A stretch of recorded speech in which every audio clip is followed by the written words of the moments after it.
Diablo, Lord of Terror. Diablo 2 Resurrected is a very faithful remastering of a 20-year-old game. So, who is it for? Not kids. It's loser adults who don't know how to develop new interests, and they've been playing the same thing forever because it's their comfort box, okay? The fan base is not children. It's 32-year-olds who don't know if they can enjoy games anymore if it's not tripping some sort of nostalgia release valve in the back of their brain, okay?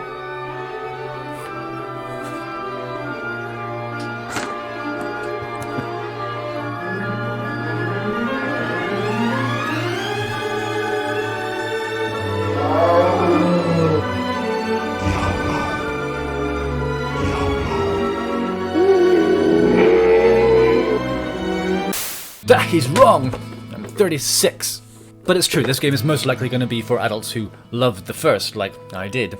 I think the mark of a good faith remastering is emphasized by the ability to switch to and from the remade and original graphics. Because initially when playing, I honestly wasn't that sure how much had changed. I thought the things were just the same but upscaled. But switching between the two graphics modes really highlights how much has been done on this remaster. And it's lovely to be able to switch on the fly into the old graphics mode to kind of rekindle that original memory. Because I think brains have an ingenious way of filling in gaps in old memories, and it certainly applies to awful graphics from old games. Looking at something we first played 20 or 30 years ago, we would never have guessed that it was actually that bad. And Diablo 2 never looked bad, but the resolution constraints have hindered replayability somewhat. Honestly, because this is one of my nostalgia comfort boxes, playing it is actually pretty meditative. Now, I picked the Switch version for a couple of reasons. First of all, this remaster isn't able to cater to ultra-wide monitors, so my PC version will get no benefit that way. Also, I'm not really interested in getting sucked into the online modes of play again. I'd rather take this game out and about and play it in the park or something. I mean, obviously I'm never actually gonna touch grass, but it's nice to have that fantasy actually available to me if I did decide to. The maximum number of online players on the Switch is 4 instead of PC's 8, and it requires a monthly subscription to Nintendo Online.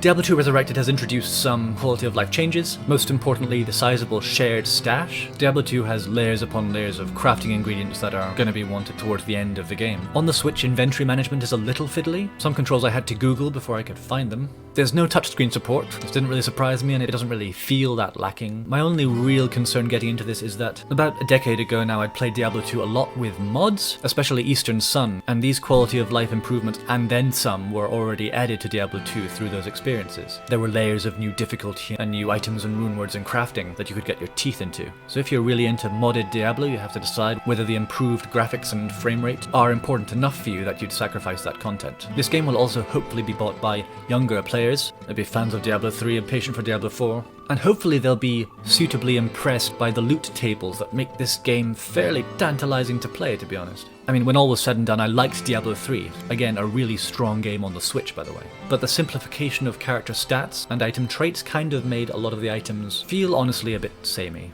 I wonder how I'd have felt if Blizzard actually committed to, say, making a new act or adding more layers of depth to the skill synergies that go on in this game.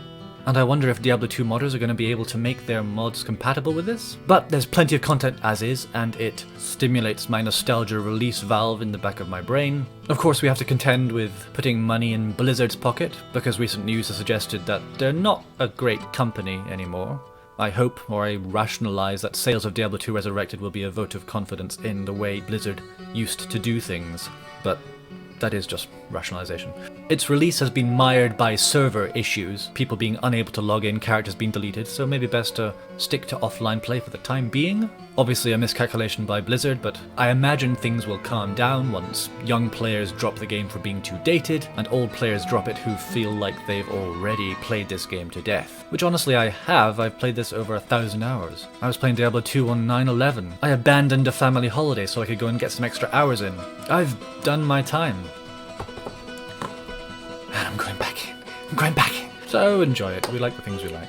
At £35 it's maybe a bit on the expensive side, so maybe wait for a sale, but well done Vicarious Visions. Pretty good. The only bugs I've noticed so far in offline play are some doors that claim to be open when they look closed, but we'll live through that.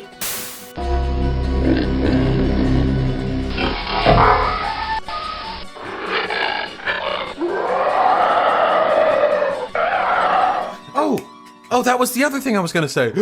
I'm so smart.